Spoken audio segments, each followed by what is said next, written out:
Hi weavers, welcome to one India Telugu. ఆగ్నేయ బంగాళాఖాతంలో ఏర్పడినటువంటి ఉపరితల ఆవర్తనం మరో 4 రోజుల్లో ఉపరితల ద్రోణిగా మారే అవకాశం అయితే కనిపిస్తూ ఉంది. సో ఈ నేపథ్యంలో 7వ తేదీ నుంచి మరి ముఖ్యంగా ఏపీలోని కోస్తా జిల్లాల్లో అయితే వర్షాలు కురిసే అవకాశం ఉందని వాతావరణ శాఖ అయితే హెచ్చరికలు జారీ చేసింది. ప్రధానంగా చూసుకున్నట్లయితే మొన్న 3-4 రోజుల క్రితం వరకు కూడా పలు ప్రాంతాలలో పిడుగులతో కూడినటువంటి భారీ వర్షాలు కురిసిన విషయం తెలిసిందే. సో ఈ నేపథ్యంలో మరోసారి ఈ ద్రోణి ప్రభావంతో 7వ తారీఖు నుంచి కోస్తా జిల్లాలో అయితే భారీ వర్షాలు కురిసే అవకాశం ఉందని అయితే వాతావరణ శాఖ చెప్తుంది. ప్రస్తుతం అయితే ఏపీ వ్యాప్తంగా కూడా ఉష్ణోగ్రతలు అనేది భారీగా నమోదవుతున్నాయి. ప్రస్తుతం చూసుకున్నట్లయితే అనంతపురం, కర్నూలులో 38 డిగ్రీల వరకు కూడా ఉష్ణోగ్రతలు నమోదవుతున్న పరిస్థితులు ప్రస్తుతం కనిపిస్తూ ఉన్నాయి.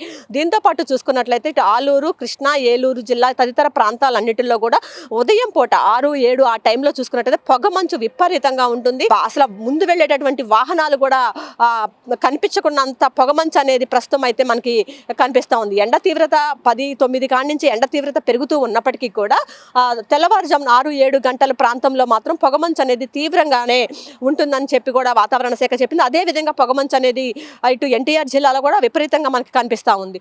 దీంతో పాటు చూసుకున్నట్లయితే ప్రధానంగా 7వ తేదీ నుంచి అయితే కోస్తా జిల్లాలో పలు ప్రాంతాల్లో అయితే వర్షాలు అయితే కురిసే అవకాశం ఉందని వాతావరణ శాఖ చెప్తుంది. ఈ నేపథ్యంలో ప్రతి ఒక్కళ్ళు కూడా తగిన జాగ్రత్త చర్యలు తీసుకోవాలని సూచనలు చేస్తుంది. ఇది కూడా ఉన్న పరిస్థితి. కెమెరా పర్సన్ వెంకట్తో Lakshmi, one India news Telugu, Vijayawada.